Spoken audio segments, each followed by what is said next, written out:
Le café sentait la cannelle et l'espresso brûlé. Un refuge d'après-midi de mardi pour ceux qui fuient la vraie vie. Melissa Hart était assise dans le box du fond, affalée exprès dans un sweat gris trop grand qui avait connu des jours meilleurs, probablement vers 2015. Ses cheveux étaient attachés en un chignon désordonné du genre qui n'a rien de tendance. Et elle avait choisi son jean le plus vieux, celui qui portait une petite tache sur le genou, souvenir d'un incident pâte qu'elle préférait oublier. Pas de maquillage, vraiment aucun maquillage. Elle consulta son téléphone pour la 3e fois en 5 minutes. Sa meilleure amie Tracy lui avait organisé ce rendez-vous arrangé et Melissa n'avait accepté que pour faire cesser les remarques incessantes. Après 3 ans de relations ratées et une demande en mariage catastrophique avec un homme qui avait vidé son compte épargne avant de disparaître, Melissa avait mis au point une stratégie infaillible. Se rendre aussi peu attirante que possible au premier rendez-vous.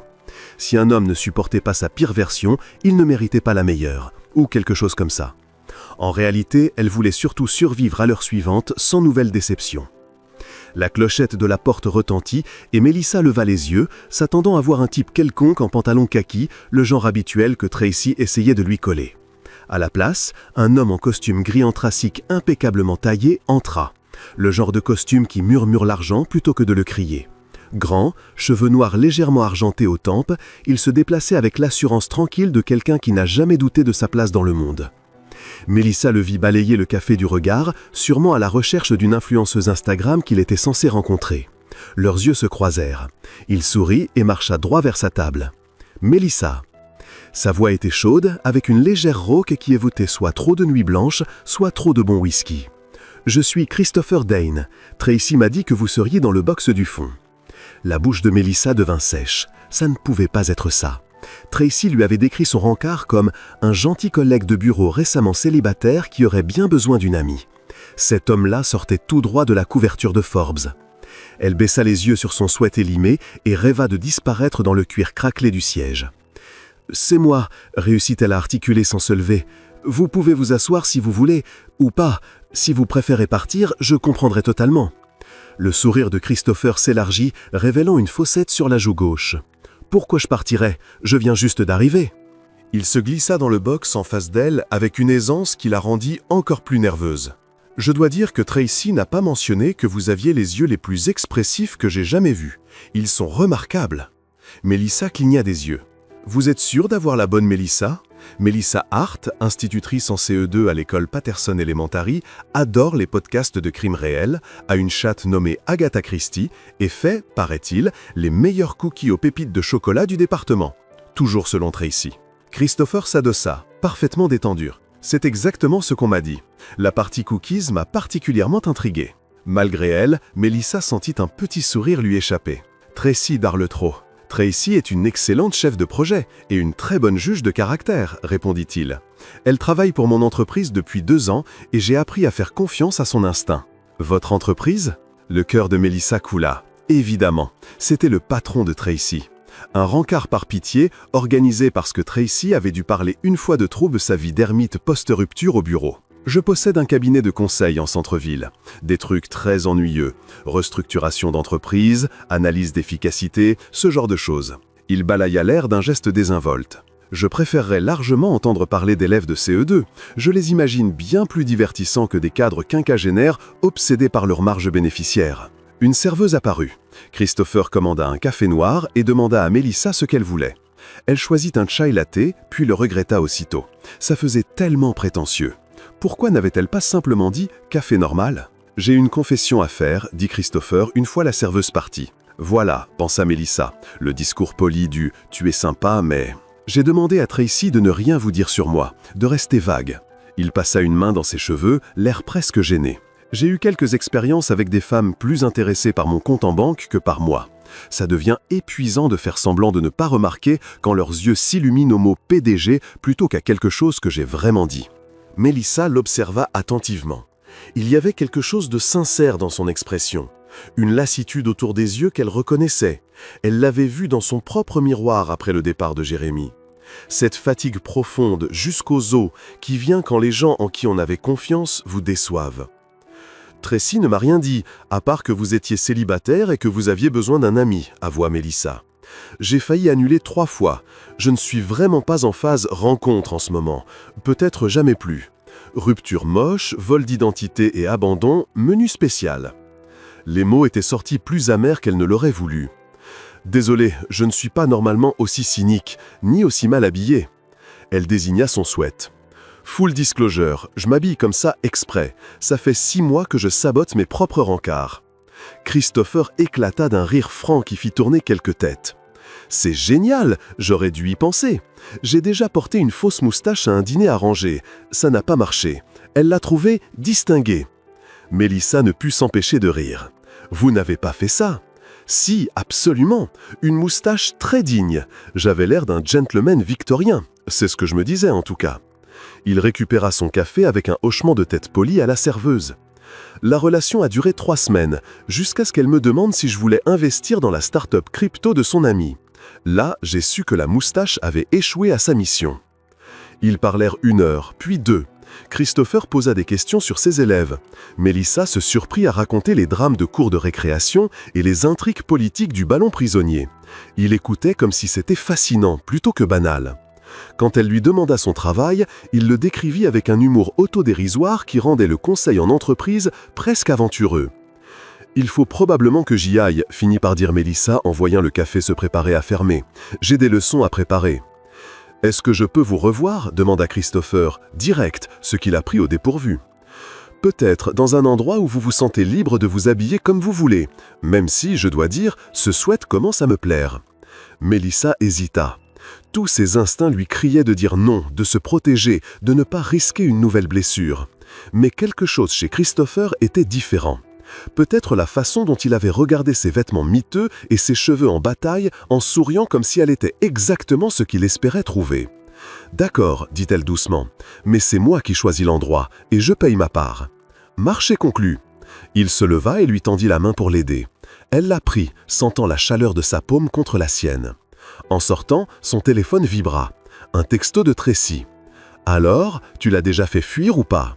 Mélissa jeta un œil à Christopher qui lui tenait la porte, l'air à la fois plein d'espoir et gentil. Elle ignorait que l'homme qu'elle venait d'accepter de revoir valait plus que le PIB de la plupart des petits pays, que son cabinet de conseil était en réalité un empire mondial avec des bureaux sur 4 continents, que le nom de Christopher Dane apparaissait régulièrement dans la presse financière ou que sa dernière relation s'était terminée quand il avait découvert que sa petite amie vendait leurs conversations privées aux tabloïds. Tout ce qu'elle savait, c'est que pour la première fois en 3 ans, elle ressentait un petit battement d'espoir.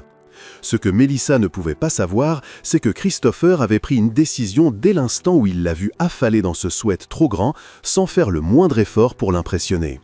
Il avait trouvé exactement ce qu'il cherchait depuis toujours.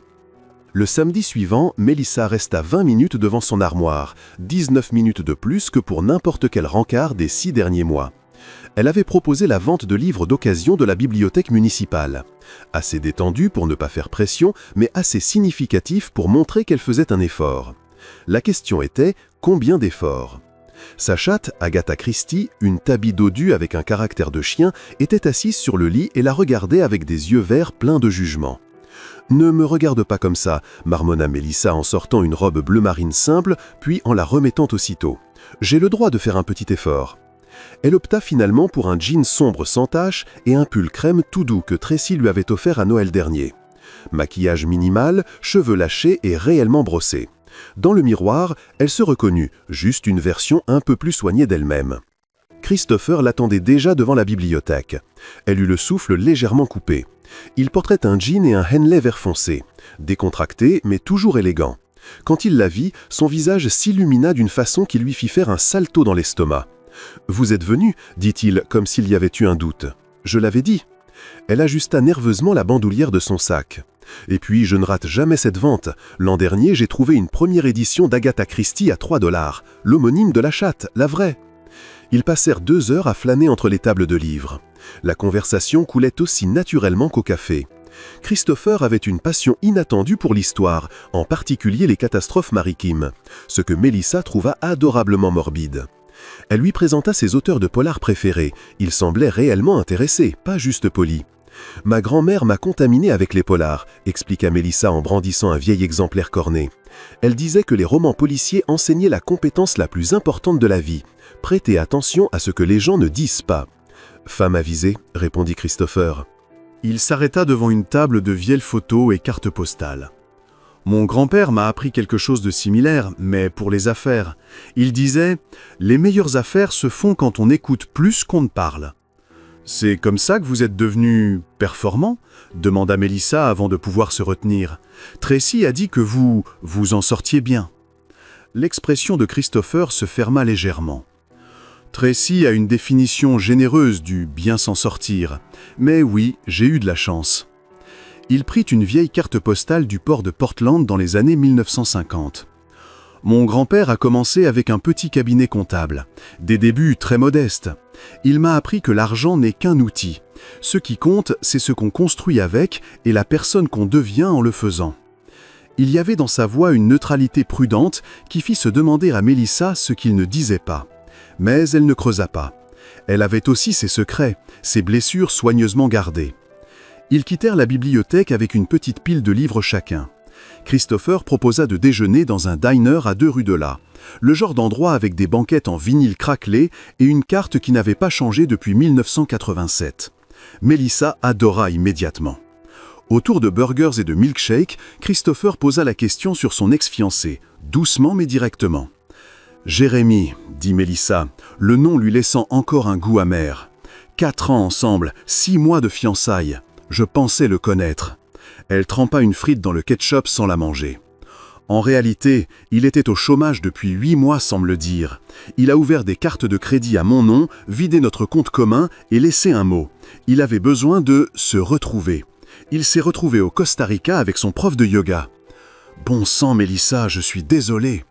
Le pire, ce n'était pas l'argent, même si ça faisait mal. C'était de réaliser que j'avais été aveugle. J'apprends à des gamins de 8 ans à repérer des schémas et résoudre des problèmes, mais je n'ai rien vu venir dans ma propre vie. Elle finit par manger la frite. Ça m'a fait douter de tout mon jugement. Christopher tendit la main au-dessus de la table, sans tout à fait toucher la sienne, mais assez près pour qu'elle sente la chaleur. « Tu n'étais pas aveugle, il était doué pour mentir. Il y a une différence. »« Et toi ?» demanda Mélissa, besoin de détourner l'attention. « Tracy a dit que tu étais aussi récemment célibataire. »« Victoria, » répondit Christopher, et quelque chose se durcit dans son regard. 1 an ensemble.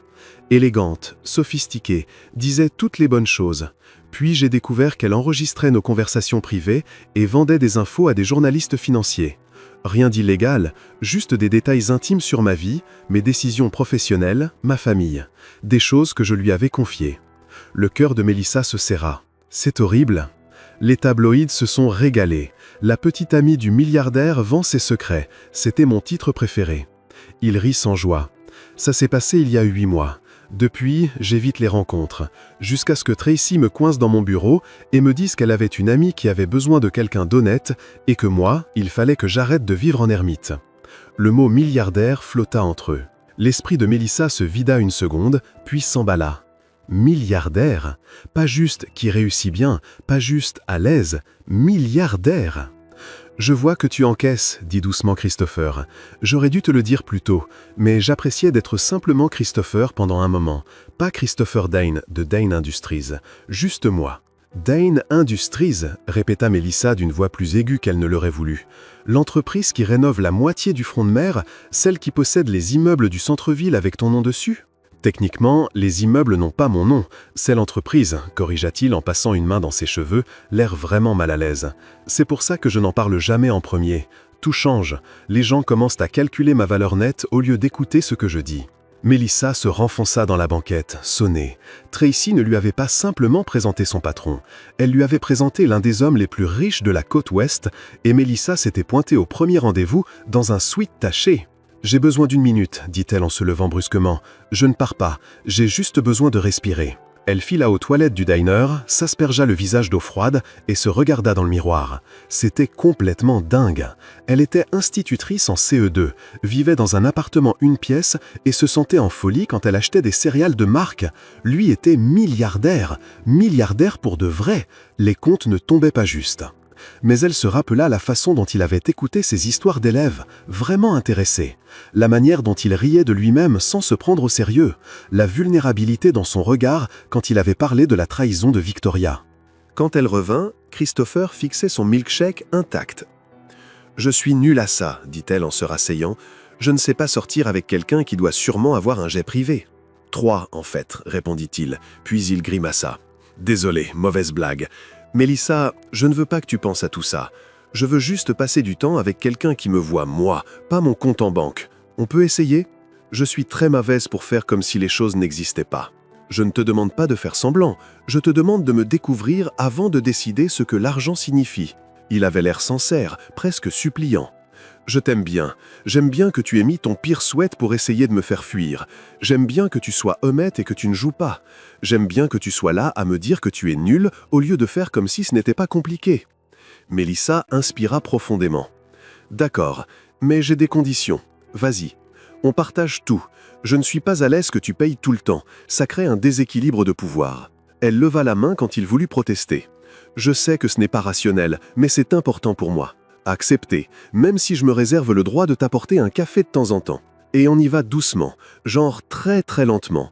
J'ai besoin de temps pour comprendre si c'est réel ou si je suis juste ébloui par le conte de fées impossible. » « Je sais faire lentement, répondit Christopher. Et pour info, c'est moi qui ai l'impression d'être dans un conte de fées. Tu sais à quel point c'est rare de rencontrer quelqu'un de vrai ? » Ils terminèrent leur repas, l'attention laissant peu à peu place à une conversation détendue. En rejoignant leur voiture, le téléphone de Christopher sonna.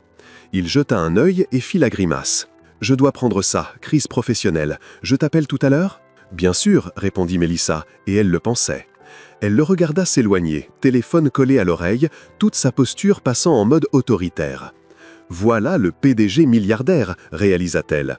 L'homme qui dirigeait un empire et qui, contre toute attente, voulait sortir avec elle. » Son téléphone vibra. Message de Tracy. « Raconte tout. » Mélissa sourit et tapa. « Tu as tellement d'explications à me donner. » Ce qu'elle ignorait, c'est que la crise professionnelle était en réalité son frère qui exigeait de savoir pourquoi Christopher perdait son temps avec une instit quelqu'un alors qu'il y avait des femmes convenables qui comprenaient son monde. Et que Christopher lui avait répondu d'aller se faire voir avec un vocabulaire assez coloré pour faire rougir un marin. Le vrai test, Mélissa allait le découvrir, ce n'était pas de savoir si elle pouvait supporter la richesse de Christopher, c'était de savoir si elle pouvait supporter la réaction de tous les autres à cette richesse. 3 semaines après le début de leur relation, la vie soigneusement normale de Mélissa commença à se fissurer. Ça démarra petitement, un photographe devant son immeuble, un blog People qui parlait d'une mystérieuse femme vue avec Christopher Dane. Tracy qui la tire à part à la sortie de l'école, les yeux écarquillés d'inquiétude. « Tu as vu ce qu'ils écrivent sur toi en ligne ?» Tracy lui colla son téléphone sous le nez. Le titre « La nouvelle conquête du milliardaire Christopher Dane, institutrice ou croqueuse de diamants déguisée ». L'estomac de Mélissa se noua en faisant défiler l'article qui spéculait sur ses motivations, son passé, et montrait même une photo de son immeuble avec la légende « Logement modeste pour l'instant ». Quelqu'un avait déterré l'annonce de ses fiançailles avec Jérémy datant de 3 ans et on avait fait toute une histoire sur une femme qui a l'habitude de viser des hommes fortunés. « C'est du délire, » murmura Mélissa. « Ils ne me connaissent même pas. »« Christopher doit arrêter ça, » trancha Tracy. « Il a des attachés de presse pour ça. » Mais quand Mélissa appela Christopher, il avait l'air épuisé.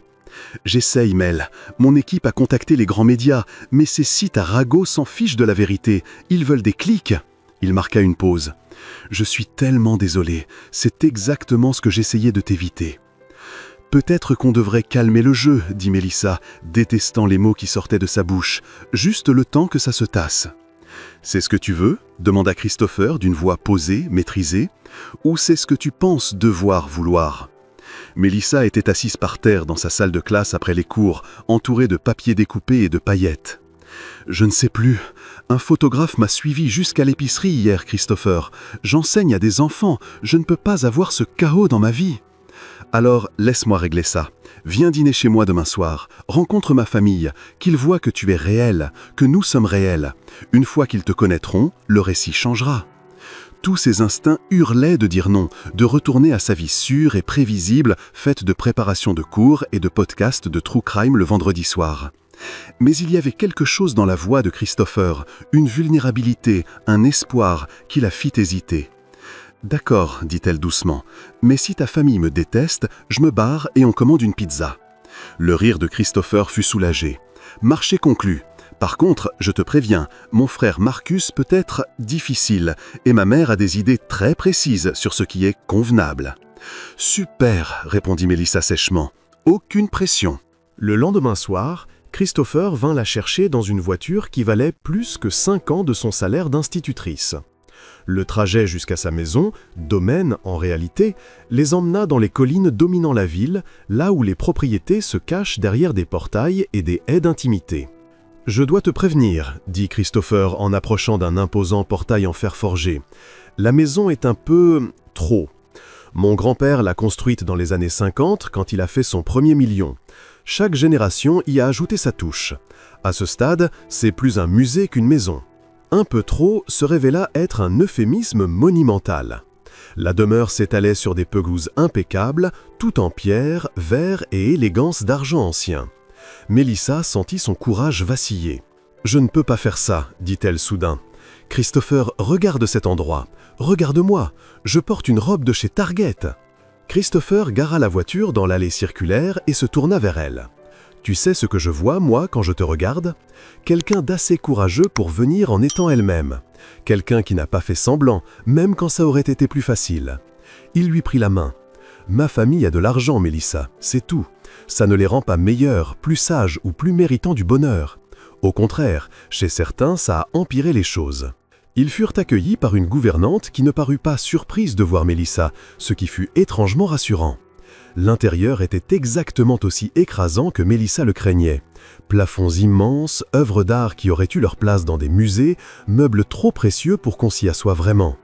La mère de Christopher, Patricia Dane, les attendait dans ce qu'on appelait apparemment le « petit salon », une pièce plus grande que tout l'appartement de Mélissa.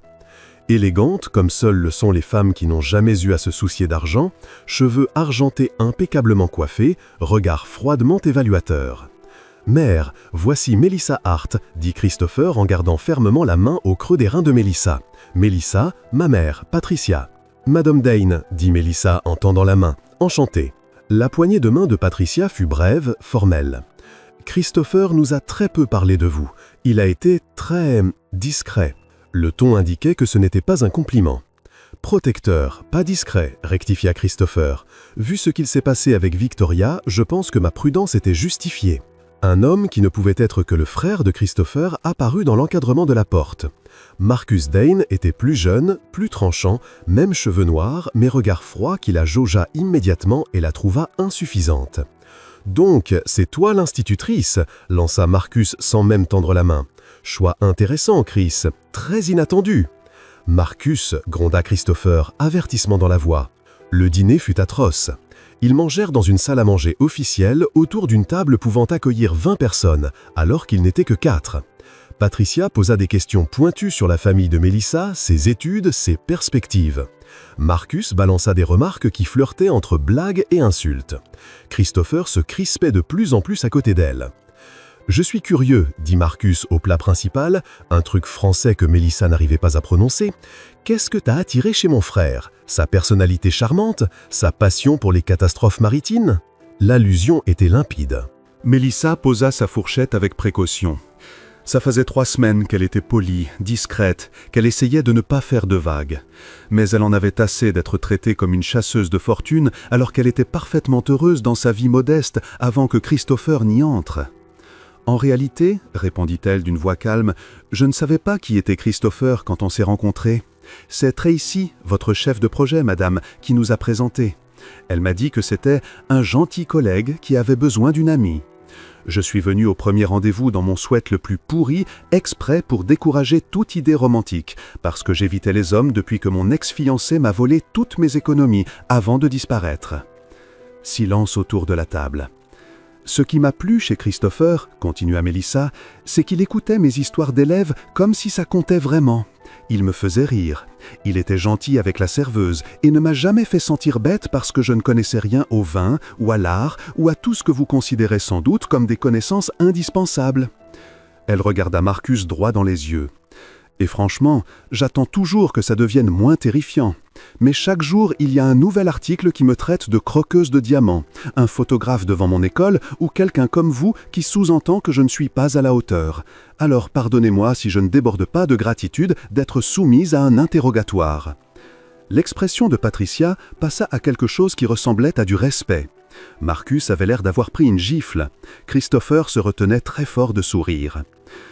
« Eh bien, dit Patricia après un long silence, au moins elle a du caractère. C'est déjà plus que ce qu'on peut dire des 3 dernières femmes que Christopher a ramenées. »« Ah, mère, soupira Christopher, mais il y avait du soulagement dans sa voix. « Je l'aime bien, déclara Patricia comme si cela réglait tout. Elle se tourna vers Mélissa. « Vous devez savoir que Marcus est protecteur envers son frère, parfois jusqu'à la grossièreté. Il veut bien faire, même s'il s'y prend très mal. »« Je ne veux bien faire, marmonna Marcus, je veux protéger le patrimoine familial. »« Je ne veux pas l'argent de Christopher, répondit Mélissa, épuisée. Je ne veux ni ses maisons, ni ses voitures, ni quoi que ce soit d'autre qui vienne avec cette vie. Je le veux, lui. Mais je commence à me demander si c'est seulement possible quand tout son entourage me voit comme une menace ou une transaction. » Christopher se leva d'un bond. « On s'en va. »« Christopher, commença sa mère. « Non, Mélissa est venue ici pour me faire plaisir, pour essayer de rendre les choses plus simples. Au lieu de ça, on l'a traitée comme une intruse dans sa propre histoire d'amour. » Il aida Mélissa à se lever. « Quand vous serez prêts à la traiter avec le respect qu'elle mérite, on réessaiera. D'ici là, c'est fini. » Ils étaient dans la voiture avant que Mélissa ne réalise ce qui venait de se passer. Christopher roula en silence plusieurs minutes, mâchoire serrée. « Je suis désolé, finit-il par dire. C'était pire que prévu. Ton frère me déteste. Mon frère est un con qui pense que la valeur d'une personne se mesure à son compte en banque. » Il se gara sur un belvédère, les lumières de la ville s'étalant en contrebas. « Mélissa, il faut que je te dise quelque chose. » Son cœur se serra. Voilà. Le moment où il allait réaliser qu'elle était trop compliquée, que sa famille avait raison, qu'ils venaient de mondes différents. « Je suis en train de tomber amoureux de toi, » dit doucement Christopher. « Je sais que c'est rapide, je sais que c'est compliqué, mais tout à l'heure, dans cette salle à manger, en te voyant tenir tête à ma famille, j'ai compris que je n'avais jamais rencontré quelqu'un comme toi. Tu n'es pas impressionné par l'argent, tu n'en as pas peur non plus. Tu me vois, moi !» Les yeux de Mélissa s'emplirent de larmes. « C'est vraiment dur, Christopher. J'ai envie de croire que ça peut marcher. Mais, tu as peur, » il termina pour elle. « Moi aussi. La trahison de Victoria a failli me détruire. J'avais juré de ne plus jamais faire confiance à personne. Et puis, tu es arrivé dans ce suite ridicule et d'un seul coup, j'ai eu envie d'essayer encore. Et si ta famille ne m'accepte jamais ?» Christopher prit sa main et la posa contre son cœur. « Alors, on construira notre propre famille. Toi, moi et Agatha Christie la chatte. Peut-être quelques enfants à qui tu apprendras à aimer les polars et les catastrophes maritimes. » Mélissa rit à travers ses larmes. « Tu es complètement fou. Probablement, c'est un oui pour essayer, pour voir où ça nous mène ?» Elle pensa à sa vie prudemment protégée, au mur qu'elle avait érigé après Jérémie, à la sécurité prévisible de ses cours et de ses vendredis soirs seuls. Puis, elle pensa au rire de Christopher, à la façon dont il se souvenait des petits détails sur ses élèves, dont il l'avait défendu face à sa propre famille sans la moindre hésitation. « Oui, dit-elle, mais désormais, c'est moi qui paye ma pizza. » Ce qu'aucun des deux ne savait, c'est que Marcus les avait suivis. Il s'était garé à distance et les observait avec des jumelles hors de prix, non par inquiétude pour son frère, mais parce qu'il avait engagé un détective privé pour fouiller le passé de Mélissa. Et ce que ce détective venait de découvrir allait soit détruire leur histoire, soit prouver que Mélissa Hart était exactement celle qu'elle prétendait être. Le rapport du détective arriva sur le bureau de Marcus 3 jours après le dîner familial catastrophique. Il l'ouvrit en s'attendant à trouver la preuve d'une chasse calculée à l'héritage de son frère, peut-être une série d'ex-riches ou des dettes qui expliqueraient son intérêt pour un milliardaire. À la place, il découvrit quelque chose qui le fit décrocher immédiatement son téléphone.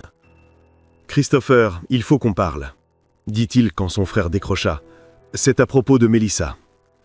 Si c'est pour l'insulter encore, écoute-moi jusqu'au bout. » Marcus inspira. « Je l'ai fait suivre. Avant que tu t'énerves, écoute. Le détective a trouvé quelque chose que tu dois savoir. » La voix de Christopher devint glaciale. « Qu'est-ce que tu as fait ?» Jeremy Walters, son ex-fiancé. Il ne s'est pas contenté de la voler. Il a ouvert 3 cartes de crédit à son nom, un prêt personnel, et il a falsifié sa signature sur des documents qui la rendent responsable de ses dettes de jeu. On parle de plus de 200 000 $. Elle rembourse depuis 3 ans. Cours d'été, soutien scolaire le week-end. Elle n'a pas pris de vraies vacances depuis qu'il est parti. Elle achète ses vêtements d'occasion et vit dans ce minuscule appartement parce que chaque dollar de trop va à réparer la catastrophe financière qu'il a laissée. Silence au bout du fil. Christopher. Tu n'avais pas le droit de violer son intimité comme ça. Mais la voix de Christopher avait perdu sa colère, remplacée par une douleur sourde. Elle ne m'a jamais dit que c'était à ce point-là, parce qu'elle a sa fierté, murmura Marcus. Parce qu'elle n'est pas avec toi pour ton argent. Elle essaie juste de survivre malgré tout. Chris, je me suis complètement trompé sur elle, complètement. Et je dois lui présenter mes excuses. Christopher raccrocha et fila directement à l'école de Melissa. Il la trouva dans sa salle de classe, comme d'habitude, après les cours, en train de corriger des copies avec un sandwich au beurre de cacahuète en guise de dîner. « Tu n'es pas obligé de vivre comme ça », dit-il depuis l'encadrement de la porte. Melissa sursauta. « Christopher, qu'est-ce que tu fais là ?» Marcus m'a parlé de Jeremy, des dettes. Il entra, regardant autour de lui les décorations joyeuses qu'elle avait clairement payées de sa poche. « Melissa, pourquoi tu ne m'as rien dit ?» Son visage s'empourpra. « Sérieusement, ton frère m'a fait enquêter ?» Il l'a fait, c'était mal, et il le sait. Mais ce n'est pas la question. 200 000 $. Melissa, tu te noies et tu n'as rien dit. Parce que c'est mon problème, pas le tien. Elle se leva, sur la défensive. J'ai fait l'erreur de faire confiance à Jeremy. J'ai signé ses papiers sans les lire assez attentivement, c'est à moi de réparer. Tu as été victime d'une escroquerie. J'ai porté plainte. La police a dit qu'il n'y avait pas assez de preuves pour le poursuivre, et les organismes de crédit ont dit que j'étais responsable quand même. Sa voix se brisa. Alors, je réparais. Petit à petit. Je n'ai pas besoin qu'on me sauve, Christopher. Je n'ai pas besoin que tu débarques avec ton chéquier pour effacer mes galères. Et si j'ai envie de t'aider? Alors, tu ne m'écoutes pas. Elle attrapa son sac, des feuilles volèrent partout.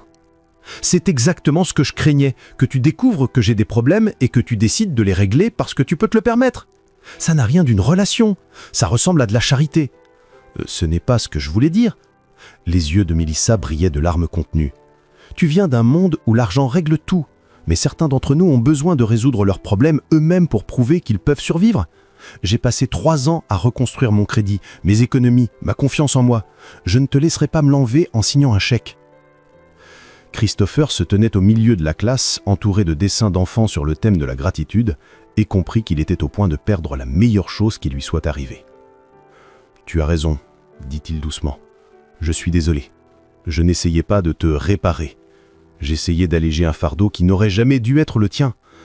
Mais je t'écoute. Ton indépendance compte. Ta capacité à gérer ta vie compte. » Melissa essuya ses yeux. « J'ai besoin d'un peu d'espace pour réfléchir. » Combien? Je ne sais pas. Tout va trop vite. Ton frère me fait suivre, j'ai l'impression de perdre le contrôle de ma propre histoire. Christopher hocha la tête, même si ça faisait mal. D'accord. Mais Melissa, quand tu seras prête à parler, je serai là. Sans pression, sans attente. Juste moi. 1 semaine passa, puis 2. Christopher se noyait dans le travail, mais chaque matin, il regardait son téléphone dans l'espoir d'un message. Marcus, à la surprise générale, se pointa chez Melissa avec des fleurs et des excuses sincères qu'elle accepta avec une méfiance polie. Patricia l'appela directement pour l'inviter à déjeuner entre femmes qui tiennent à un même entêté. Ce fut Tracy qui finit par intervenir, coinçant Melissa à la sortie de l'école. « Tu es malheureuse ?» lança-t-elle sans détour. « Il est malheureux. Tu attends quoi ? La preuve que ça peut vraiment marcher, que je ne vais pas réveiller un jour en ayant perdu qui je suis pour essayer de rentrer dans son monde. » Tu as tenu tête à toute sa famille pendant le dîner. Tu as envoyé balader un milliardaire parce qu'il voulait t'aider. Tu es la personne la moins perdue que je connaisse. Tracy lui serre la main. La question n'est pas de savoir si tu peux entrer dans son monde. C'est de savoir s'il vaut la peine d'en construire un nouveau ensemble. Ce soir-là, Melissa roula jusqu'à la maison de Christopher, celle dont elle s'était enfuie quelques semaines plus tôt. Elle sonna, s'attendant à moitié à voir une gouvernante, et faillit éclater de rire quand ce fut Christopher lui-même qui ouvrit, en jogging et vieux t-shirt, l'air épuisé. « Melissa ?»« J'ai réfléchi, dit-elle, à nous, à ce que ça veut dire d'être ensemble quand on vient d'endroits si différents. » Le visage de Christopher resta soigneusement neutre, Et je me suis rendu compte que j'étais tellement concentré à ne pas me perdre que j'ai oublié un truc important. Tu ne m'as jamais demandé de changer. Tu m'as aimé en sweat pourri. Tu m'as défendu face à ta famille. Tu as respecté mes limites, même quand ça te faisait mal. Elle inspira. J'étais tellement occupé à me protéger d'une nouvelle blessure que je n'ai pas vu que toi aussi tu faisais la même chose. Je ne voudrais jamais. Je sais. C'est ça que j'ai enfin compris. Mélissa fit un pas vers lui. Je n'ai pas besoin que tu me sauves de mes dettes ou de mes problèmes, mais j'aurais peut-être besoin d'un partenaire, quelqu'un qui se tient à côté de moi pendant que je me sauve moi-même. L'expression de Christopher s'illumina d'un espoir brut. Je peux faire ça. Je veux faire ça. Et il faut que tu comprennes que je vais continuer à enseigner, que je vais continuer à vivre simplement parce que c'est qui je suis. Ton argent ne change pas mes valeurs. Je ne voudrais surtout pas qu'il les change. Une dernière chose, dit Mélissa. Plus d'enquête, plus d'essais de contrôler le récit ou ce que les gens pensent de nous. On vit notre vie et les autres se débrouillent avec ça. Christopher la prit dans ses bras. Mélissa ressentit quelque chose qu'elle n'avait pas ressenti depuis des années. En sécurité. Pas parce qu'il pouvait lui acheter la sécurité, mais parce qu'il voyait ses galères et l'aimait quand même. 6 mois plus tard, ils étaient fiancés. Pas avec une grande annonce publique ou une soirée mondaine, mais avec une demande discrète dans la salle de classe de Mélissa après les cours, Christopher à genoux entre les petites chaises, une bague magnifique mais sans ostentation. « Avant que tu répondes, dit-il, il faut que tu saches quelque chose. J'ai créé une fondation à ton nom. Elle aide les enseignants à rembourser des dettes frauduleuses et fournit une assistance juridique aux victimes d'escroqueries. Tu la dirigeras si tu veux. Pas de salaire, juste la satisfaction d'aider ceux qui ont vécu ce que tu as vécu. » Il sourit. « Alors, veux-tu épouser un milliardaire repenti qui apprend que les meilleures choses de la vie ne s'achètent pas ?»« Oui, répondit Mélissa en le relevant pour l'embrasser. Mais je garde mon appartement encore un peu, juste pour ne pas oublier d'où je viens. » Marché conclu, rit Christopher. Par contre, Agatha Christie emménage tout de suite. Elle a déjà pris possession de la chambre principale. Ils se marièrent 8 mois plus tard lors d'une cérémonie toute simple que les élèves de Mélissa aidèrent à décorer avec des fleurs en papier et des dessins enthousiastes, mais un peu salissants. Marcus prononça un discours étonnamment touchant sur le fait de s'être trompé et d'avoir appris l'humilité. Patricia pleura et avouait avoir jugé trop vite. Tracy revendiqua tout le mérite et fit promettre à tout le monde de prénommer leur premier enfant comme elle. Mélissa n'arrêta jamais d'enseigner, Christopher ne cessa jamais d'être riche. Mais ensemble, ils construisèrent quelque chose qu'aucun des deux n'aurait pu créer seul. Un couple fondé sur le respect mutuel, une affection sincère et l'idée révolutionnaire que l'amour n'exige pas qu'on change qui on est. Et le vendredi soir, ils commandaient toujours une pizza et écoutaient des podcasts de true crime. Mélissa en vêtements confortables, Christopher à ses côtés, tous les deux exactement là où ils devaient être. Qu'avez-vous pensé de l'histoire ? Laissez vos avis en commentaire. Notez cette histoire de 0 à 10. Et n'oubliez pas de vous abonner et d'activer la cloche pour suivre toutes nos histoires. Vous pouvez aussi regarder d'autres histoires inspirantes en cliquant juste ici à la fin.